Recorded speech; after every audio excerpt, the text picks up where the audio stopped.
नमस्कार, अस्सलाम वालेकुम नाज़रीन। पल पल न्यूज के न्यूज रूम से मैं हूं आपके साथ नदीम अकरम।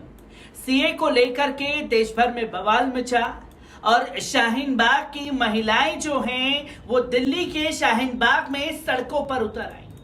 और जब दिल्ली के शाहीन बाग की महिलाएं सड़कों पर उतरी तो देश भर से लोग जो हैं सीए के खिलाफ बिगुल फूंकते हुए अपने अपने राज्यों में नजर आए।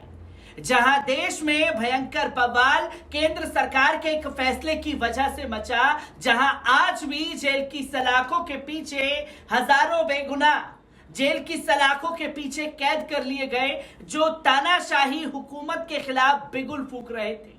और देश के इतिहास में पहली बार किसी चीज को लेकर के इतनी याचिकाएं डाली गई, जहां 220 याचिकाएं सीए को लेकर के सुप्रीम कोर्ट में डाली गई और सुप्रीम कोर्ट ने बीते 2 साल इसे बिना सुने निकाल दिए, पर आज सुप्रीम कोर्ट को सुनना पड़ा। और सीए को लेकर के 2 साल गुजर गए, किस तरीके से इसको लेकर के फॉर्मूला तैयार किया जाएगा, केंद्र सरकार के पास ऐसा कोई कागज ही तैयार नहीं हो पाया है। जहां अपने फैसले की वजह से देश में बवाल मचाने का काम केंद्र सरकार की वजह से किया गया और केंद्र सरकार को आज 4 हफ्ते के अंदर जवाब देने के लिए सुप्रीम कोर्ट ने कह दिया है। किस तरीके से सीए को लेकर के देश में आज सुप्रीम कोर्ट ने संज्ञान लिया और क्या कुछ दलीलें रखी गई, एक बार इस पर नजर डालते। सीए को चुनौती देने वाली याचिकाओं पर सुप्रीम कोर्ट में 31 अक्टूबर को अब सुनवाई होगी। कोर्ट ने इसको लेकर केंद्र से 4 हफ्ते में जवाब मांगा है। नई याचिकाओं पर भी केंद्र को नोटिस जारी किया गया है। केरल सरकार के केंद्र के खिलाफ दाखिल सूट को भी मामले के साथ जोड़ा गया है। सीए को चुनौती देने वाली सैकड़ों याचिकाओं पर सोमवार को सुनवाई शुरू हुई तो सॉलिसिटर जनरल तुषार मेहता ने सुप्रीम कोर्ट से कहा कि सरकार की ओर से कुछ जवाब आ गए हैं, लेकिन कुछ जवाब अभी बाकी हैं। वहीं याचिकाकर्ताओं के वकील कपिल सिब्बल ने कहा कि याचिकाओं की छटनी करनी जरूरी है। याचिकाकर्ताओं में से एक एमएल शर्मा ने कहा कि वकीलों के लिए बहस का समय तय हो, पहले दी गई दलीलों को दोहराव ना हो। नागरिकता कानून यानी सीए को संवैधानिक वैधता को चुनौती देने वाली याचिकाओं पर सुप्रीम कोर्ट में सीजेआई यूयू ललित और जस्टिस एस रविंद्र भट्ट की पीठ ने सुनवाई की। कुल 220 याचिकाओं पर सुनवाई हुई। 2020 में नागरिकता कानून पर रोक लगाने पर सुप्रीम कोर्ट ने इनकार कर दिया था। नागरिकता संशोधन कानून की संवैधानिक वैधता को चुनौती देने वाली याचिकाओं पर सुप्रीम कोर्ट के दौरान सुप्रीम कोर्ट ने इस कानून पर रोक लगाने से साफ तौर पर इनकार कर दिया था। हालांकि सुप्रीम कोर्ट ने केंद्र सरकार को अब नोटिस जारी किया है और जवाब मांगा है।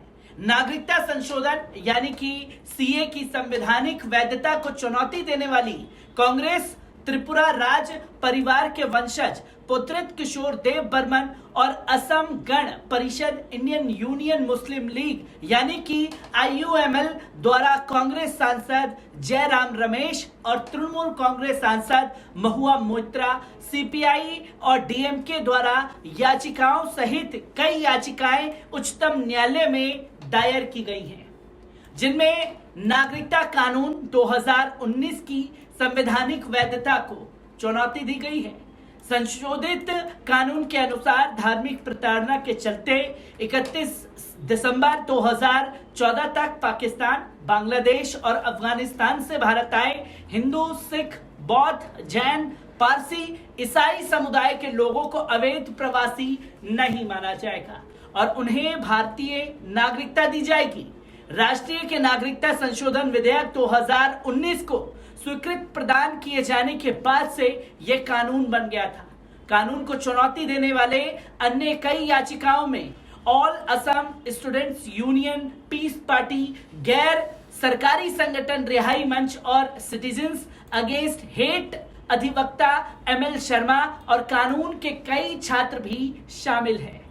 जयराम रमेश ने अपनी याचिका में कहा है कि कानून संविधान में प्रदत्त मौलिक अधिकारों पर खुला हमला है।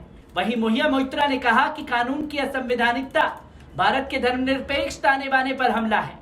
रमेश ने कहा कि न्यायालय के विचार के लिए कई महत्वपूर्ण सवाल हैं, जिनमें यह भी सवाल है कि भारत में नागरिकता प्राप्त करने या नागरिकता से इनकार करने के लिए क्या धर्म एक कारक हो सकता है, क्योंकि नागरिकता कानून 1955 में यह असंवैधानिक संशोधन है।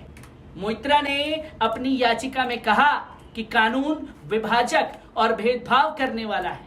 उन्होंने शीर्ष अदालत से कानून के क्रियान्वयन पर रोक लगाने का निर्देश दिए जाने का आग्रह किया है। आईओएमएल ने कहा कि कानून संवैधानिक ढांचे के खिलाफ है और ये मुसलमानों से भेदभाव करता है। वहीं केंद्र सरकार ने सुप्रीम कोर्ट में प्रारंभिक जवाब दाखिल किया था। केंद्र ने कहा था कि सीए से किसी भी नागरिक को मौजूदा अधिकारों पर प्रतिबंध नहीं है। ये कानूनी, लोकतांत्रिक या धर्मनिरपेक्ष अधिकारों को प्रभावित नहीं करेगा। केंद्र का कहना है कि सीए संसद की संप्रभु शक्ति से जुड़ा मामला है और अदालत के समक्ष इस पर सवाल नहीं उठाया जा सकता। हल्फनामे में आगे कहा गया है कि संसद बांग्लादेश, पाकिस्तान और अफगानिस्तान में धार्मिक अल्पसंख्यकों को चिन्हित करने के लिए सक्षम है। केंद्र ने सीए को चुनौती देने वाली रिट याचिकाओं पर सुप्रीम कोर्ट में प्रारंभिक जवाबी हल्फनामा दायर किया है। सुप्रीम कोर्ट ने करीब 140 याचिकाओं पर नोटिस जारी कर जवाब मांगा था। आपको बता दें कि नागरिक अधिनियम यानी कि सीए को लेकर के 2019 की संवैधानिक वैधता को चुनौती देने वाली कई अन्य याचिकाएं दायर की गई थी, जिनमें राजद नेता मनोज झा, तृणमूल कांग्रेस सांसद महुआ मोइत्रा और एआईएमआईएम नेता बैरिस्टर असदुद्दीन ओवैसी शामिल हैं। अन्य याचिकाकर्ताओं में मुस्लिम निकाय, Jamiat Ulama Hind, All Assam Student Union, Peace Party, CPI, NGO Rihai Manch और सिटीजन्स अगेंस्ट हेट अधिवक्ता एमएल शर्मा और कानून के छात्रों ने भी शीर्ष अदालत का दरवाजा खटखटाया हुआ है। और सुप्रीम कोर्ट की मजबूरी बना है जब इतने दिग्गज एक साथ इन रिट याचिकाओं को डालते हुए सुप्रीम कोर्ट में सीए के खिलाफ दिखाई दिए, जहां बैरिस्टर असदुद्दीन ओवैसी का नाम शामिल है, मुहिया मोइत्रा शामिल है, जयराम रमेश शामिल है और तमाम कांग्रेस के नेताओं ने भी इसको लेकर के एक रिट याचिका दाखिल की और इस रिट याचिका को लेकर के बवाल मचा और आज सुप्रीम कोर्ट को संज्ञान लेते हुए केंद्र सरकार को 4 हफ्ते के अंदर जवाब देने को कहा है। किस तरीके से सीए को लेकर के तमाम प्रतिक्रिया सामने आएगी, उसे एक एक कर आप लोगों के साथ साझा करता रहूंगा। दीजिए इजाजत।